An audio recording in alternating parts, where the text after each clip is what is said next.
Live from New York City this morning. Good morning, good morning. The smallest of upside surprises on the inflation report, and equities start to fade just a touch. Positive here by 0.1%. The countdown to the open starts right now. Everything you need to get set for the start of U.S. trading. This is Bloomberg The Open with Jonathan Ferro.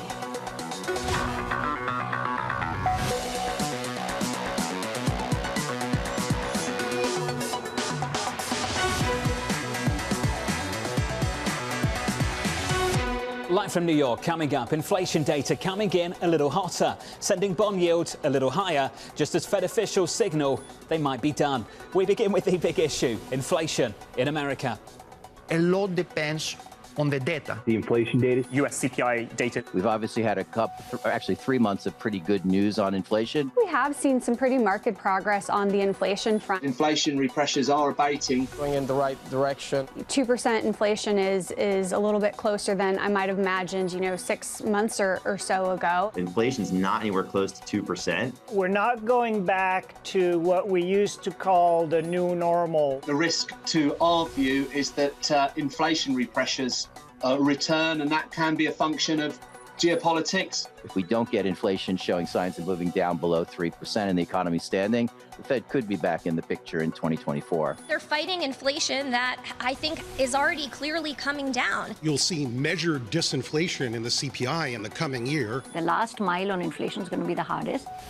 Let's have that conversation right now with PGIM's Greg Peters, Troy Gajewski of FS Investments. Troy, let's talk about how difficult that last mile is going to be. Small upside surprise on CPI, upside surprise on PPI. What do you make of it all?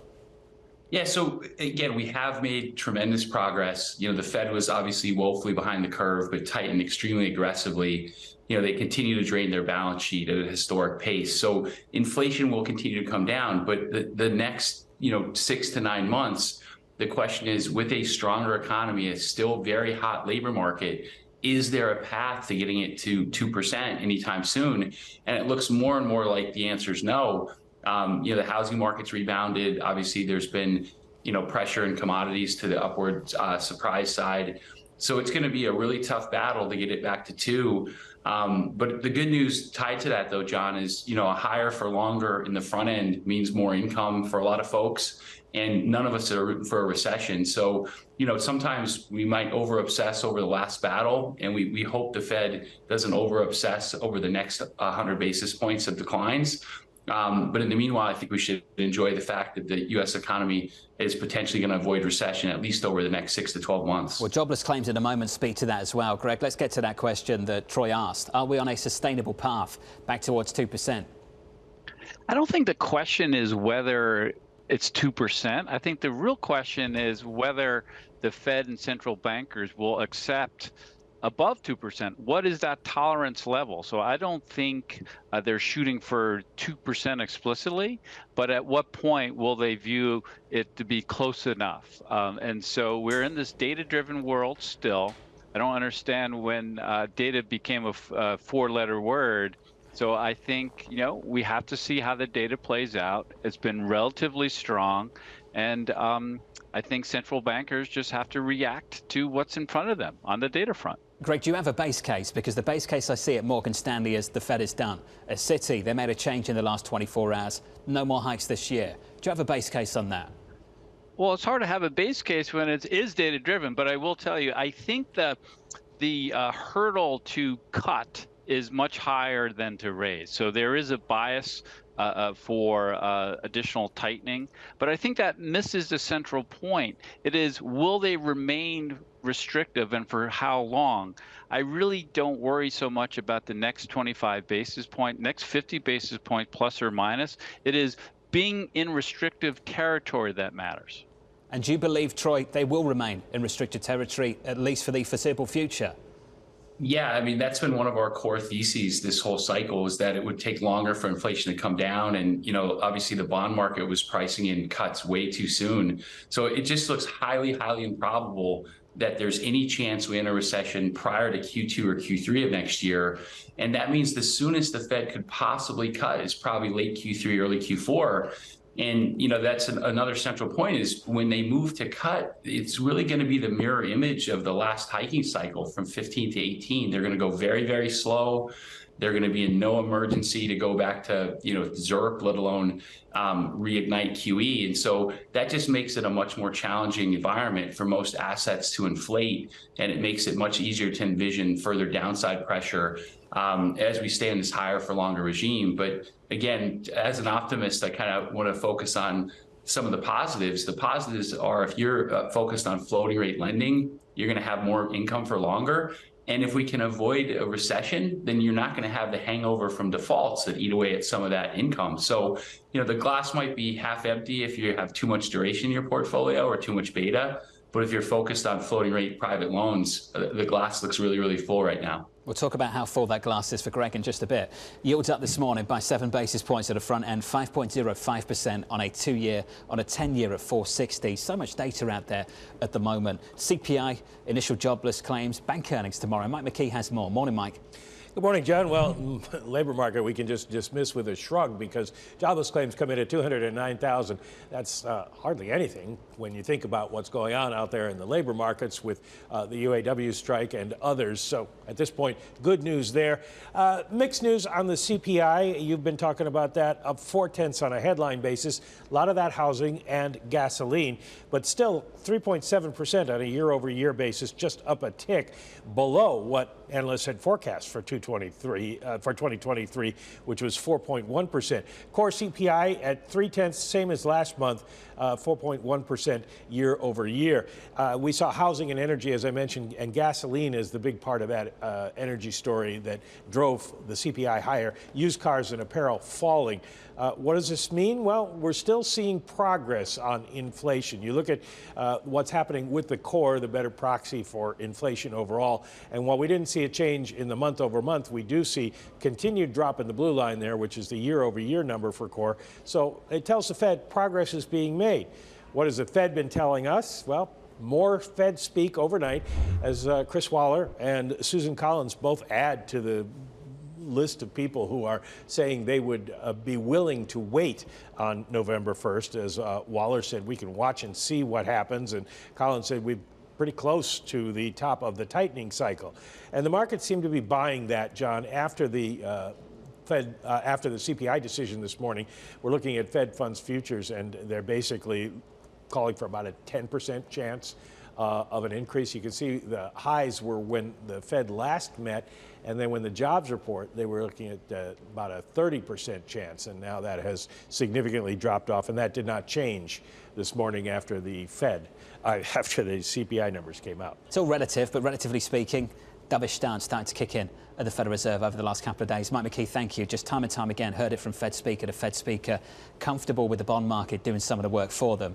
Greg Peters, on the bond market move, does our understanding of why yields have been lower over the previous 2 days give us a better idea of why they were higher over the previous 5 weeks?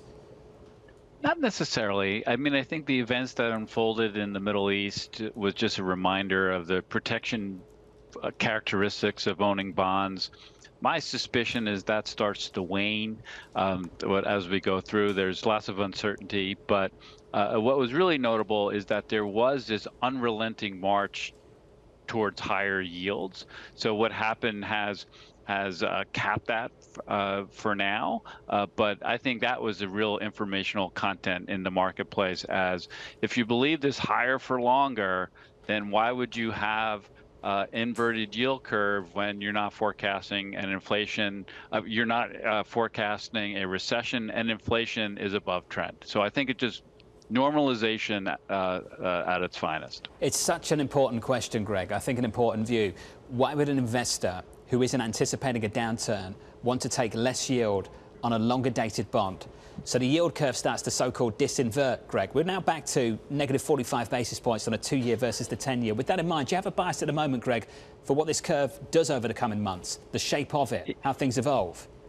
Yeah, so it'll continue to normalize. So, definitely see back-end rates moving higher. Maybe there's a little scope over the next, 12 months for the front end to move lower, but not a lot. I just think we have to move into this more normal environment, and it's it's incongruent to have a favorable environment forecast and then have a curve inversion. I just struggle with that, and so I think the market will continue to do as you say, which is prefer shorter duration type of instruments. Troy, do you share that struggle? Yeah, no, I mean, one of our principal macro expressions this year has been yield curve steepeners, because one way or the other, either through a bull steepener like we got on earlier in the year, when the banking failures were rolling through the system, or a bear steepener, which has been very painful for fixed income investors recently. Either way, the curve's normalizing. Just a question of how fast and to what degree. Is it bull or bear? And, you know, when you think forward, when we were 100 basis points inverted, you know, if you were along the back end of the curve, you were basically betting the Fed was going to cut by 2 to 250 really, really fast. Clearly, that's not going to happen. You know, there's very important fundamental reasons why the curve's bear steepened. But more importantly, we think going forward is the technical picture. I mean, the technical picture at the back end of the yield curve looks really challenging. Obviously, the Fed is no longer buying. They're winding down their balance sheet. You know, foreign demand has dried up. And, you know, in a typical environment, banks would be stepping in. But what bank CEO or risk manager is going to be aggressively buying duration after the book value destruction that we had over the last 12 to 18 months? So, you know, when you couple the really lack of fundamental demand with a supply picture that's quite frankly frightening, you know, bear steepening price action makes much more sense to us going forward than a bull steepener, at least in the short term. I think those banks would rather buy this than what they bought 3 years ago, sitting on some massive unrealized losses. Greg Peters, Troy Gajewski sticking with us. Yields up at the front end right now on a 2-year by 8 basis points, 5.06%. Let's get you some movers going into the opening bell. We can do that with Abby. Hey, Abby. Hey, John. Well, we're not really seeing any sort of a macro reaction to that CPI print, so let's dig in on a couple of idiosyncratic stories. And starting to the upside, the shares of Delta Airlines, they are higher by 3% after they beat third quarter estimates. Now, they did trim the full year profit view, but investors seem to be accepting that it's on rising costs, and they're also talking up strong holiday bookings. This stock right now on the open set for a 6 out of the last 7 days higher. Target also up almost by 3%. Bank of America, or B of A, has upped it to a buy from a neutral on compelling valuation, a possible upside to estimates, and they're also saying that they think that traffic could start improving. And then finally, Ford, I was showing it down pretty sharply, actually down more than 2%. The UAW, of course, has staged a surprise walkout of one of their highly profitable Kentucky pickup plants. Those shares now down about 20% from July. John. Abby, thank you. More from Abigail around the opening bell. Coming up, Secretary Blinken arriving in Israel. We will reaffirm the crystal clear warning that President Biden issued yesterday to any adversary, state or non-state, thinking of taking advantage of the current crisis to attack Israel. Don't. The United States has Israel's back. Team coverage up next.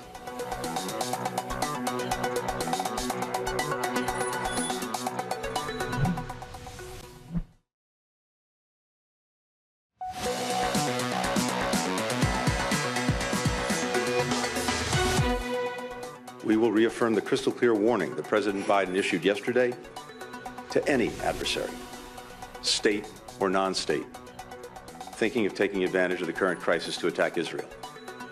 Don't. The United States has Israel's back. Thank President Biden, and thank you to the American people for your incredible support for Israel in our war against the barbarians of Hamas. Secretary Blinken meeting with Prime Minister Netanyahu in Tel Aviv. The conflict entering a 6th day as Israel targets Hamas's political and military leaders in Gaza. A potential ground invasion not yet decided upon by the emergency unity government. Iran's foreign minister denying his country's involvement in the attacks, calling them, quote, spontaneous and entirely Palestinian. Let's get to our team coverage. Bloomberg's Ollie Crook in Tel Aviv, Anne-Marie here in New York. Ollie, what's the latest? Yeah, so John, as you mentioned, there's a unity government, new government really here established in Israel. And really, this is a wartime government. They're tabling all other business. Everyone is staying to their posts. Everything is going to continue this way. And it's a government that brings in the opposition as well. All of this fragmentation that we've seen in Israeli politics has been suspended in the name of this war. In terms of the strikes and what we've seen over the last 24 hours, we've seen extensive striking in Gaza. We've seen the death toll there rise to over 1,200 people. electricity, food, water, all in short supply there. So the humanitarian situation degrading. We have a military base that has been established on the border of Gaza with tens of thousands of soldiers. We've heard from the Israeli Defense Forces that there are up to 300,000 soldiers that are also nearby. All of this as we anticipate what will be potentially a land invasion. As you mentioned, this has not yet been decided by the government, but the military is ready to move in case they do decide to go. Anne-Marie, let's talk about what's next for America and this White House. What are you expecting? There's going to be more show of support, Jonathan. What you heard from Secretary Blinken today was really a follow-on of the emphatic support we heard from Biden, his last two speeches, talking about the cruelty and how barbaric this was of Hamas and the massacre that occurred over the weekend. Secretary Blinken once again saying there to Benjamin Netanyahu, the prime minister, the United States has your back. So you're going to continue to see that support. But I would also say, Jonathan, there was a dual approach to what Secretary Blinken said today. He also says how Israel does this matters. And he says we democracies need to make sure we hold ourselves to those standards, not the standards that terrorists hold themselves to. Given the nature of the kind of ground invasion that could take place, Anne-Marie, it could be a tragic loss of life for weeks and maybe even months. Absolutely, especially given what we know in the history of how Hamas operates. They use individuals, they use civilians, potentially these hostages, Jonathan. They will use them as shields to try to fight back against the IDF, the Israeli Defense Forces, especially given the landscape of Gaza. This is a immensely dense strip of land. There's a number of high-rises here. There's tunnels. And the population, if you look at the data behind the Gaza Strip, is 2 million people, and about 40% are under the age of 15. So there's an incredible, it can be incredibly difficult as the IDF goes in, if they do this land invasion, going house to house. They're going to have to be incredibly careful to make sure that they do not hit civilian lives. MH, thank you. The latest from Anne-Marie and Ollie. To the both of you, thank you very much. If you are just joining us, welcome to the programme. We are about 12 minutes away from the opening bell. Equities on the S&P 500 fading just a touch, just about unchanged, following a very small upside surprise on headline inflation. In the bond market, yields higher at the front end by 8 basis points. The 2-year, 5.06%. On a 10-year, up 6 basis points to 4.62. Back with us for some final thoughts, Greg Peters, Troy Gayeski. Greg, we've talked a lot about this rate move. Let's talk about credit. Can this rate shock of the last 12 months develop into a credit problem? I think it depends where you are on the credit spectrum. Troy talked about levered loans. I would say the flip side of that is that the cost on the corporate side is much higher, as kind of the cheaper credit has rolled off. That's going to be replaced with more expensive terms. And so if you think about how many companies, have really kind of utilized this zero and negative rate environment to their benefit, that really starts to go away. So I think credit, it really matters where you are in credit. And the more levered you are, the more susceptible you are. So I think it's a high quality bias from a credit perspective. Troy, do you agree?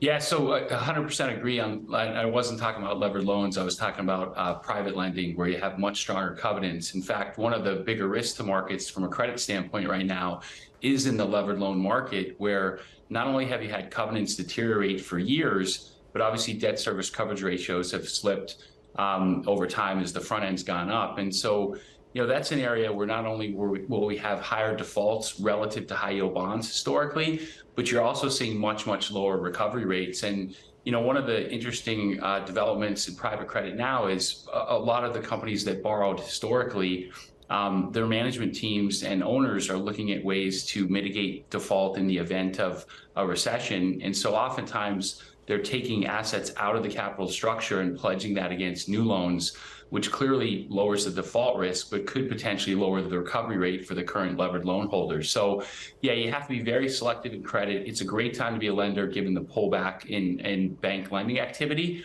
But if you have too low debt service coverage ratios, and it's too cyclical of a business, and we end up with a hard landing instead of a soft landing, clearly you're going to give back a larger portion of your income through realized risk of loss. Greg, I remember a conversation we had around the pandemic, and you made some points about this golden era for credit, whereby executives in the C-suite would make decisions that are beneficial for credit holders. We had a deal announced yesterday, Exxon, Pioneer, all-stock deal. It wasn't about debt.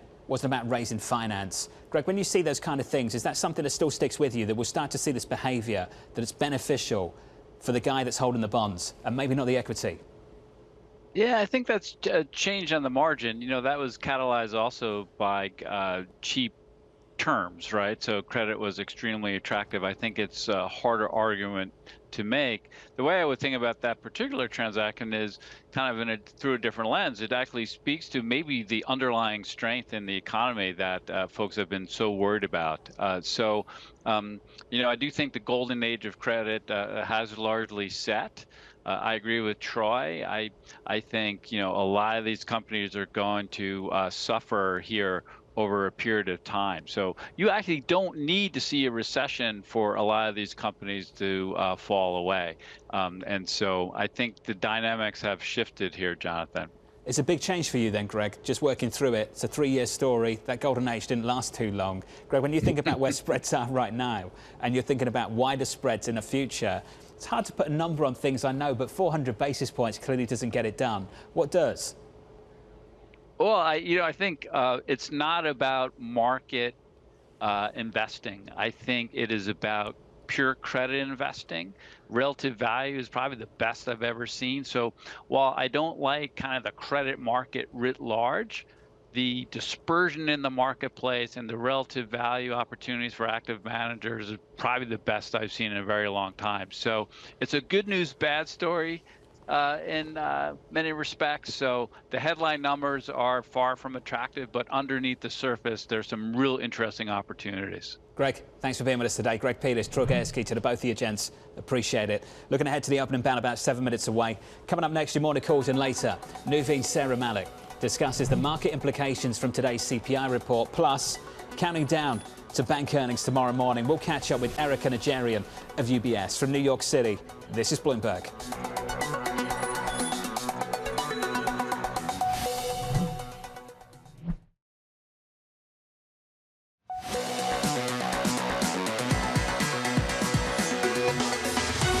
5 minutes away from the opening bell. 4-day winning streak on the S&P 500. Looking at equities right now, the pop fades just a touch following that CPI report from about an hour ago. That's the price action. Let's get you some morning calls. First up, Truist upgrading ExxonMobil to buy, expecting its recent deal for Pioneer to bring longer-term benefits. BNP downgrading Carvana to neutral, cutting its price target by 40% due to mounting growth concerns. And finally, Bank of America upgrading target to buy, expecting upside to margins as traffic improves from depressed levels. Coming up next, US inflation coming in a little hotter than expected. That conversation up next with Nuveen's Sarah Malik. And later, looking ahead to big bank earnings, we'll do that with UBS's Erica Najarian. Your opening bell just around the corner.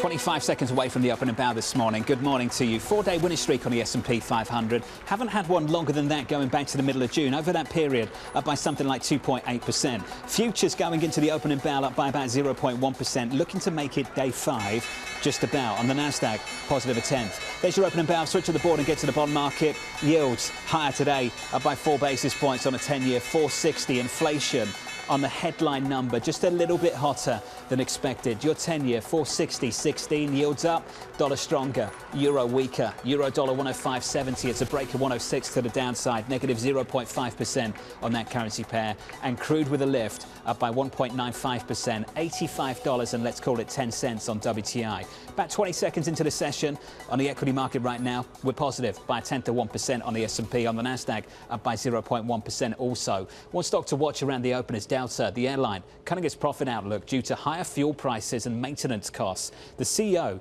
telling us this: fuel prices have moved meaningfully against us over the course of this quarter. Abby has more. Morning, Abby. Good morning, John. And investors seem to be looking past this a little bit of trimming of guidance, and it really has to do with the high end of the range. The stock is higher on the day at the open. The stock had been up more than 2.5%, its best day in about 6 weeks or so. So what they like is the idea that demand for the holiday season appears to be pretty solid. In fact, over the last 6 days. This stock now up 5 days. Now, relative to the trimming of the range, their adjusted earnings will now be $6 to $6.25. The street's at $6.03, so the bottom end still hugs that number, and it's the high end that's come in. So really, upside revenue is expected to grow by 30%.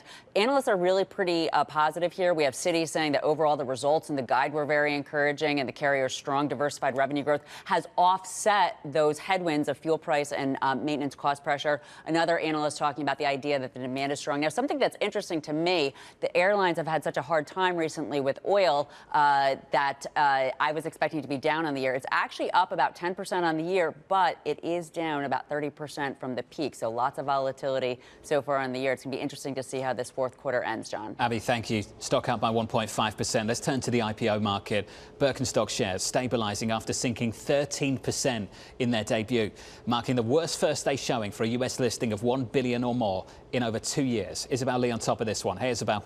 Hey, John. So we have news that L Catterton, a private equity firm, agreed to buy Birkenstock. We had details last week, but now we have even more. So L Catterton beat out rival CVC Partners, which was supposed to seal the deal earlier this year. The Birkenstock family preferred L Catterton for 2 reasons. Number one is their track record and their background in bringing to public family-backed consumer brands, and number two, their ability to expand in Asia. So under the terms, the private equity firm will acquire a majority stake in Birkenstock, but the two brothers, Alex and Christian Birkenstock, will retain a majority stake in the firm. By the way, after the public debut yesterday, which you brought up, was one of the worst of over $1 billion or more in over 2 years, both brothers did get a hefty $3.4 billion net worth, though, John. I've got little to say about the stock. I've got plenty to say about the shoes. The shoes, some people like them, but for now, shares are lower by around 0.5%, John. I can sense by you saying some people, you're not one of them, and I'm not either. Isabel, thank you. Isabel Lee, the stock is down by about 0.5%. We wish them the best of luck. Getting back to earnings, Walgreens unveiling a $1 billion cost-cutting program as its new CEO prepares to take over. The interim chief saying this: Tim Wentworth brings deep healthcare experience and the skills needed to propel us forward. Simone Foxman has this story. Hey, Simone. Hey, John, your shares have really been all over the place. They were down more than 5% in the pre-market trading. Now they're trading more than 3% higher. They were up as high as over 5% in just the first few minutes of trading. Investors here are really trying to parse a couple of different things. One, that new CEO I'll talk about in just a second. Two, the 2024 profit guidance that came in shy of expectations. Adjusted earnings per share expected to be $3.20 to $3.50. They were expected to be $3.70. That was what Wall Street was looking for, so a little disappointment there. But the company also announcing a $1 billion cost-cutting program, including lowering capex by $600 million. And they say they expect to see some of this in the second fiscal quarter. So their 2023 year just ended in August. So that looks like kind of the beginning of next year. Very mixed picture in fiscal fourth quarter. Adjusted earnings per share a little shy of expectations. Sales a little higher. They were up 9%. But as you mentioned, this new CEO, that is really going to be the focus of investors going forward. The company was looking for a successor with that healthcare experience. Tim Wentworth was the former CEO of Express Scripts, which you may remember was acquired by Cigna back in 2018.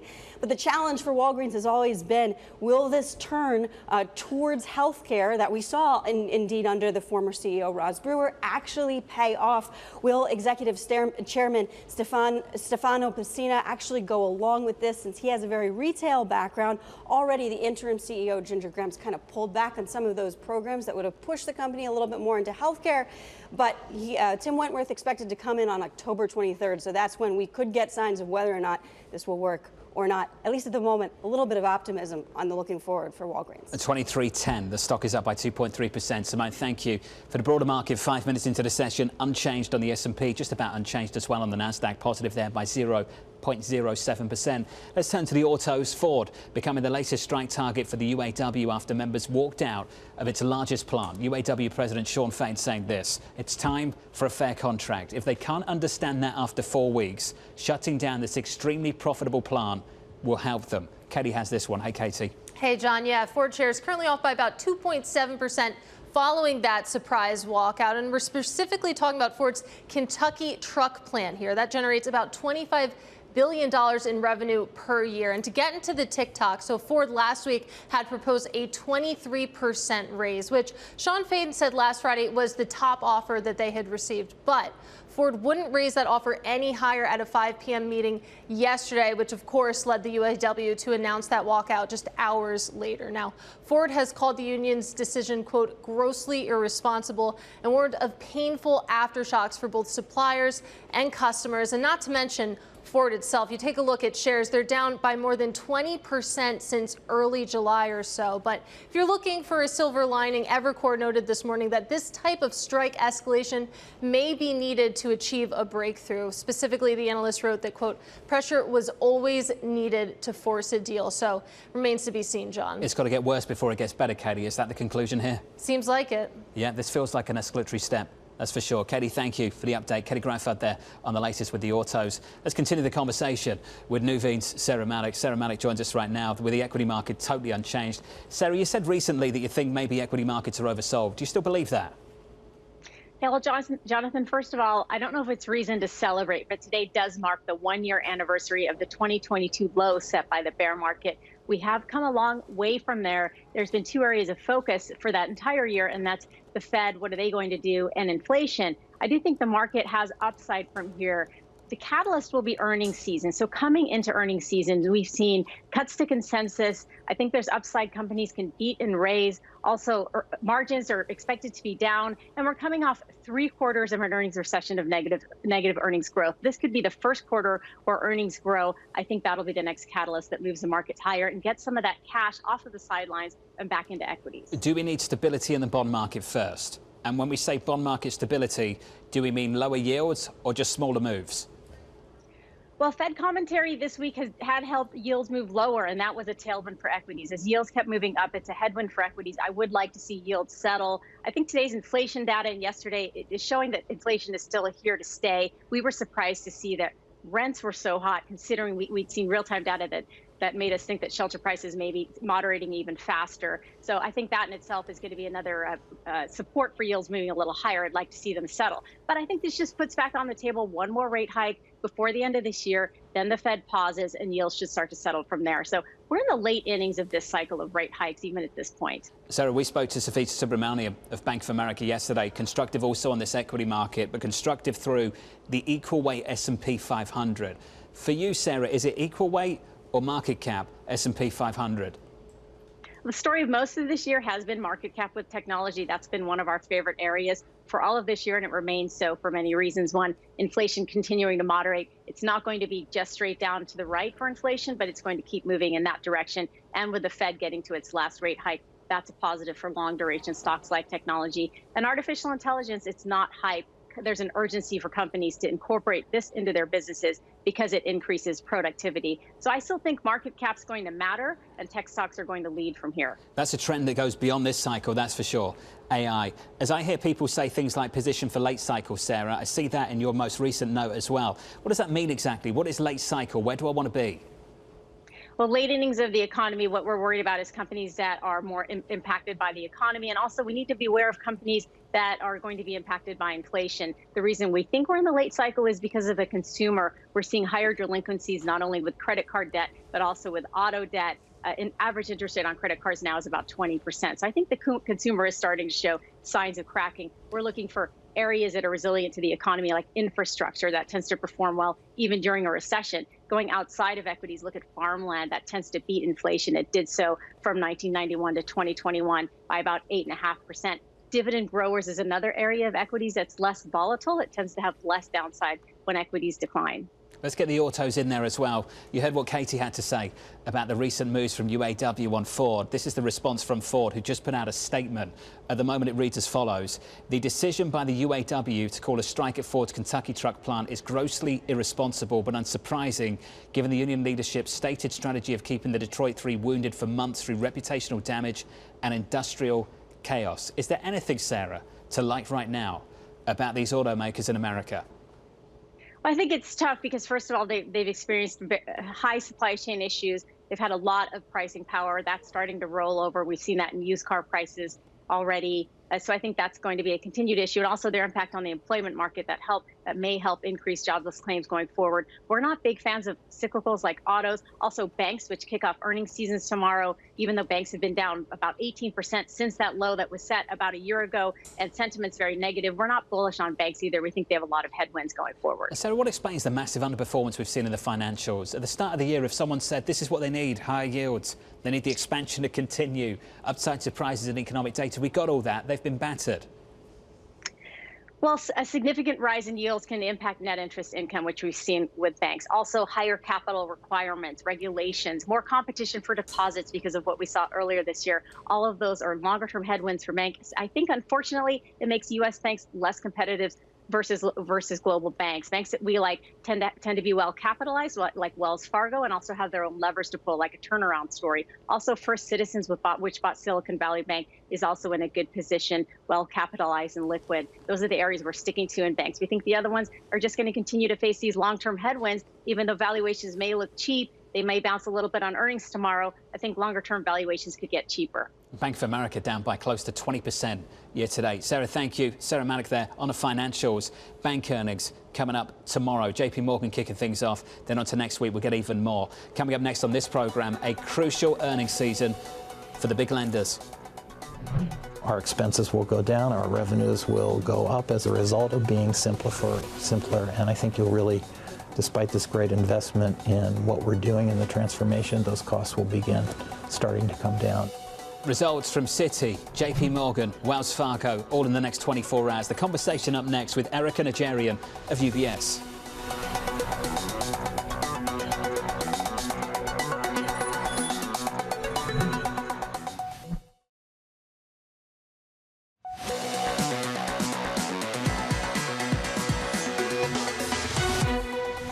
Our expenses will go down, our revenues will go up as a result of being simpler.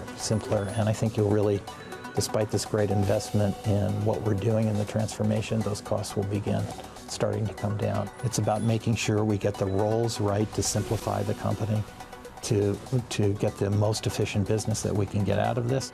The Citigroup chair with Francine Lacqua in Marrakesh, Morocco. Look out for more interviews coming from Francine and Tom in the next 24 hours. In the next 24 hours, big bank earnings kicking off as well. JP Morgan, Wells Fargo, Citi reporting results before the opening bell as the lenders deal with higher for longer interest rates. Sonali Basak has more. Hey, Sonali. John, the big story here, you have to look at it, is the credit quality starting to turn at the biggest of the U.S. banks. There's an expected more than $5 billion worth of write-downs expected in terms of consumer loans at JP Morgan, Wells Fargo, and Citigroup alone that are starting tomorrow. That is the biggest level of write-downs since the heat of the global pandemic, 2020. So you take a look at those write-downs, and that's not the only part of the story that's a bit sour for these big banks. If you take a look on the year, really only JP Morgan is up on the year, and even at JP Morgan, trading is expected to be flat to lower. Over at Citigroup, we were expected to have higher trading, but again, those credit losses are a big worry, and it's a big worry when you consider that the worst may be still yet to come.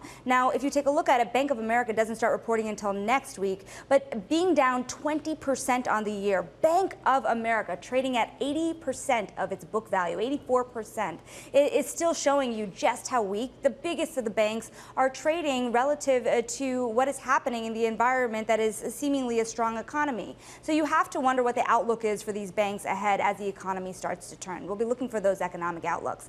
Lastly, I want to point to Goldman really quickly here because they did come out overnight with a statement saying that they have been selling their Green Sky unit here. That will result in a 19% hit to its earnings per share. However, you do have Goldman really turning the page from the consumer. They have a lot of pain on that consumer business.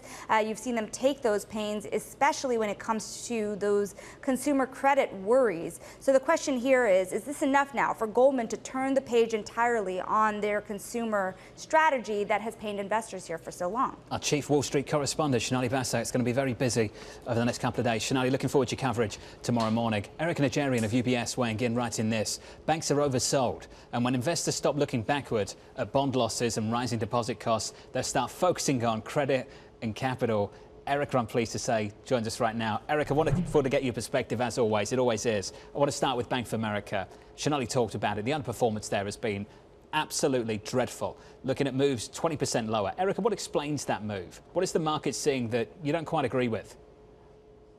Yeah, so the short thesis in Bank of America, which has really been pervasive with macro investors rather than dedicated investors, are fears of the unrealized bond losses in its hold-to-maturity securities book. And its hold-to-maturity securities book is exactly that. Bank of America plans to not sell $1 of these bonds until they mature. And the only reason why any bank would liquidate their hold-to-maturity securities portfolio is if the balance sheet has to balance. In other words, you have issues on the right-hand side of the balance sheet, which would be a deposit run. And what I'd like to say is, if we're worried about deposits at Bank of America, who has a very granular deposit book. They have 155 million deposit accounts that are insured by the FDIC. There are 300 million something Americans. Deposit trends, according to the regulatory H8 data, are stable through September 27th. If we're worried about Bank of America, we're not worried about bank earnings or margins. We're worried about like guns and butter, right? I think it's a little bit of a different scenario. And that's why I think that B of A is a particularly good opportunity here. Let's say you're right. Let's park the existential stuff. Let's work through the rest of it. You're basically saying that banks are insulated from the huge unrealized losses they've got greater over the last several months. You're saying there's nothing about those unrealized losses that curtail their ability to lend, to finance this economy? So in the available for sale securities portfolio, right, that runs through large bank capital. So those losses do run through regulatory bank capital, and they're anticipated to run through regional bank capital as these new rules are in place. So yes, there is capital that is trapped on those available for sale securities portfolio. But if you talk to the banks, and you think about what's behind the loan growth, clearly a lot of these banks are in so-called balance sheet diets as they anticipate tighter rules coming from US regulators. But when you listen to them, you also hear that demand is pretty low for lending right now. So it's not just banks tightening their belts, also companies in the United States are not currently expanding or are not taking down bank financing in order to finance expansion. What you are saying though, Erica, is that the market is wrong. Is that right? So look, I think I agree with the CIO that you had earlier. I do think that banks are a little bit in a range right now. At the end of the day, investors like her are not going to be able to or want to take advantage of these valuations until we get a better sense of what the US economy is like, right? Because at the end of the day, no portfolio manager wants to buy banks ahead of a recession. That being said, I do think that we are at the very, very low end of a trading range, given the sudden existential issues that have all of a sudden started to come up after the 10-year essentially spiked brutally since Labor Day. And so what the banks really need to do starting tomorrow is to remind everybody what you said at the top of the half hour, Jonathan, which is that higher rates are actually good for banks. And what that means is that they have a stronger firewall, and that's earnings that protects their capital against credit deteriorating, which is normal when the economy weakens. It used to be good for banks. Erica, I look at the performance so far this year and I'm wondering whether that's changed. Has it changed? So look, I mean, I think that if you look at the actual net interest income, right, it has been good for banks. But the problem is that you had three banks that were essentially caught offsides in terms of how they were funding their business. And when there's a liquidity crisis, everybody's scared of the industry in general. It was really the rapid rise in rates and the lack of preparedness that these three banks had to handle that is what sort of spoiled the net interest income party, to be fair. And so it's really a matter of, I don't really want to pay for that net interest income improvement because here's the flip side to higher interest rates. So true. Erica, thank you for your view on things at the moment. Erica Najarian pushing back against the doom, the gloom around certain names, including Bank of America, B of A reporting of the next week, JP Morgan tomorrow morning. Equities right now pulling back just a touch, 23 minutes into the session, down by 0.1% on the S&P 500. Yields a little bit higher at the front end by 9 basis points on a 2-year, 5.07%. More still to come this week. Your trading diary up next.